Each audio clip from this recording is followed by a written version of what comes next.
This is the Segovia Show. You know that song? I don't even know the name on the top of my head right now. Don't Stop Believing? Because, holy smokes, this is huge. Um, the Zack Snyder cut, which those of us that Snyder cut hashtag knew all along, it did exist regardless of what everybody else was trying to say. And because those sources are better than your sources, as Jeremy Geeks and Gamers would say. But this is legit, folks. This is from the Hollywood Reporter. Zack Snyder's 20 million plus Justice League cut plans revealed. If you haven't heard about this yet, awesome. I'm glad you're hearing it here first. But I'm just recapping what's been going all over Twitter lately. That HBO Max will debut the project in 2021, possibly in a 4-hour director's cut or a 6 TV style chapters, as the Helmer gets the gang back together with the original post production crew to score, cut, and finish the visual effects. This is awesome. I'm going to be leaving a link to this article just for you guys to read it. It's an entire recap. It goes in depth as to how this came to be. I think this is huge just because I think this would be about the second time that I can point to in the last 18 months, I would say, that the fans are going to get a win. Because the first one came in the form of Sonic the Hedgehog. Because outside of that, it's been all about uh, whatever politics that want to be pushed your way, regardless of whether you like it or not. That's what comes your way. Take it or leave it. If you don't like it, you're an ist or an ism or whatever it is. Some kind of card is thrown at you.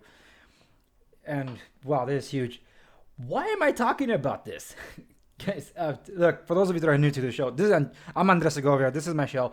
I talk about real estate, tech, and just general life things. So this Snyder thing falls under the life stuff. But my website, www.theandressegovia.com, you can pull up my show to, if you're in California, most of all, especially Southern California, I cover a lot of this real estate stuff there. But on YouTube, I talk mostly about tech. But I'm also human, so I like things. And I'm big on this getting closure on the whole Zack Snyder Justice League thing, because what we got was proof of what I've been saying since the beginning. For those of you that follow me really closely, would know that I've been trashing the DCEU since the very get go.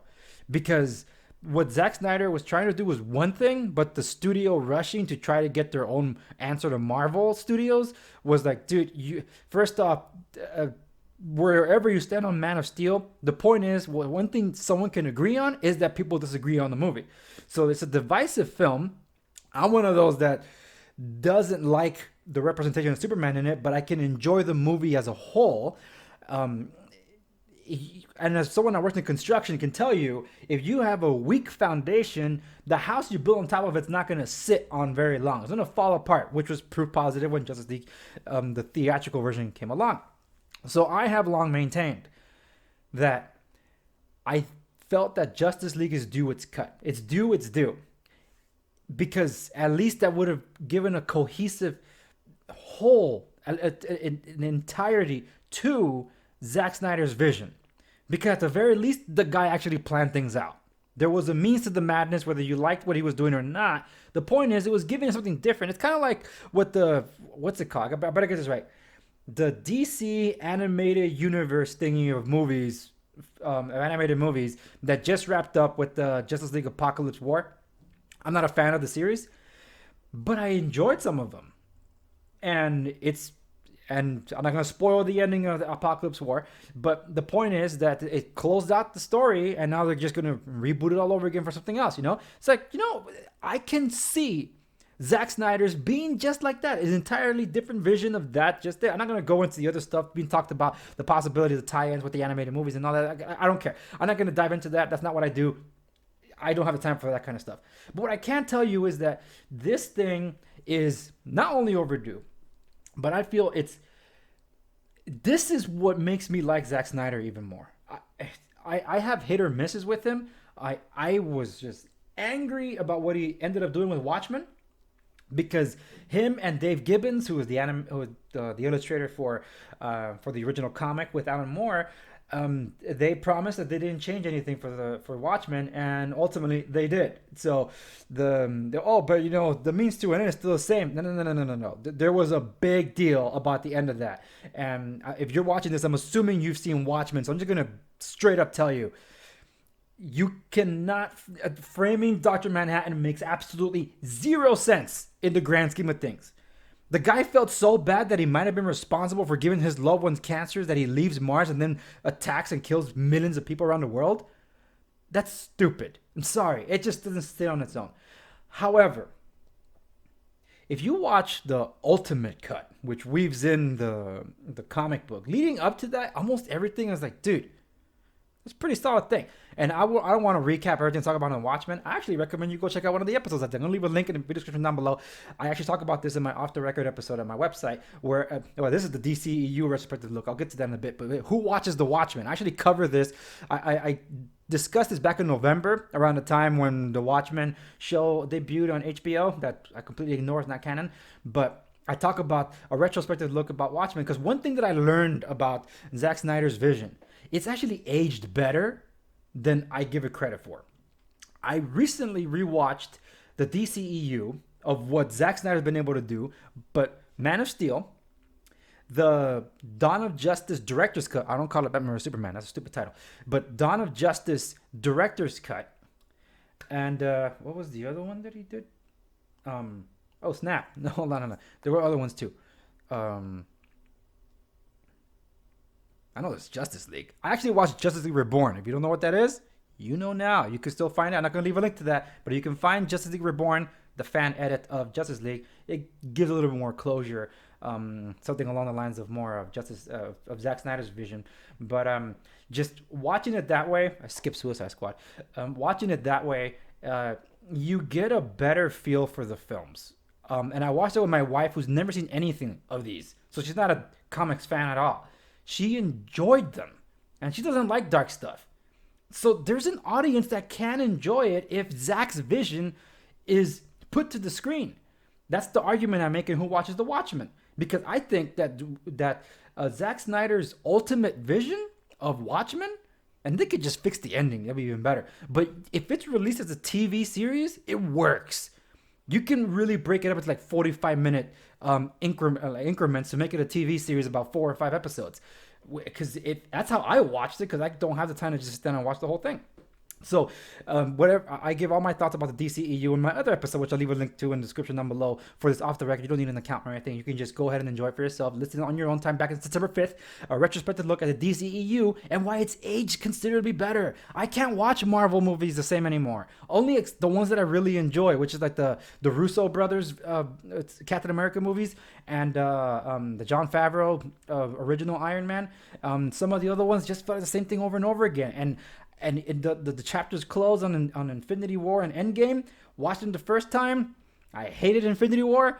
I enjoyed Endgame. And for those of you that are big Marvel fans, especially the Endgame fans, I'm sorry. That movie is really stupid. I enjoyed it. Worthwhile just to watch, who do his thing against Thanos. But other than that, if you break the plot up, when you introduce time travel to something, you just ruin a movie. I'm big into science fiction and physics and quantum mechanics.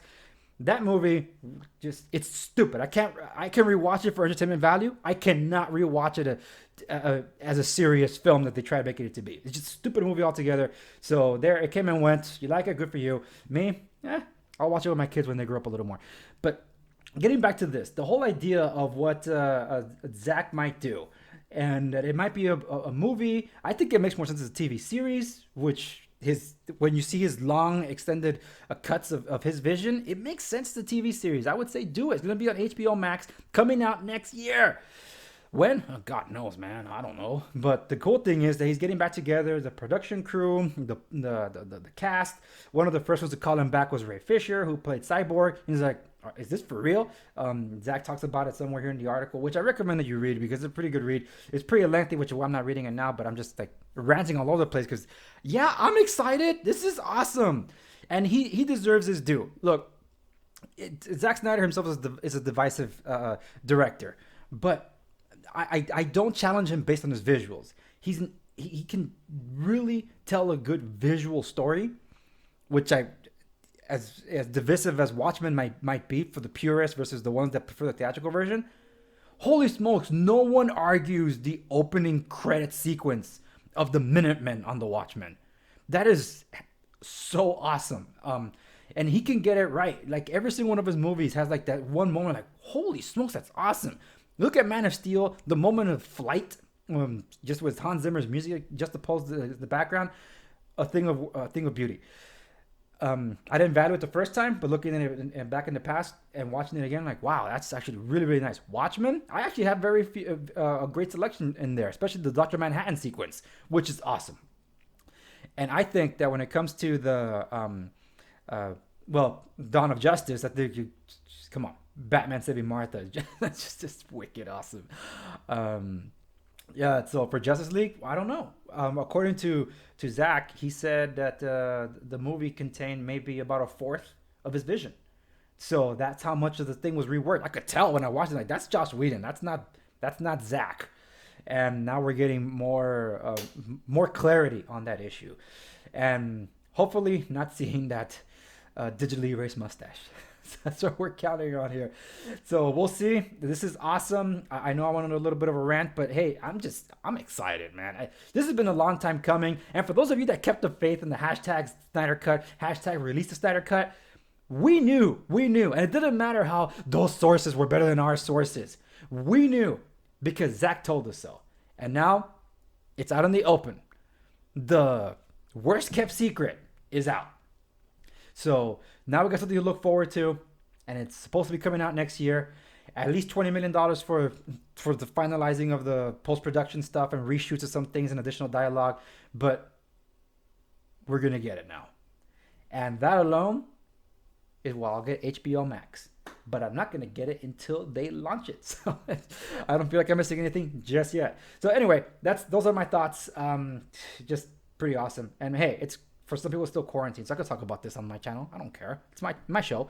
Anyway, that's it. Like, share, subscribe, so you know. I don't really talk about this kind of stuff here on my channel, my YouTube channel, but I definitely do talk about it off the record on my website, www.theandresegovia.com, which is in the link down below. And you can listen to my main show where I talk about mostly real estate, but I do sometimes cover tech and life items. You'll find in the description down below. Podcast choice of your choice. Anyway, that's it. I'll see you in the next one.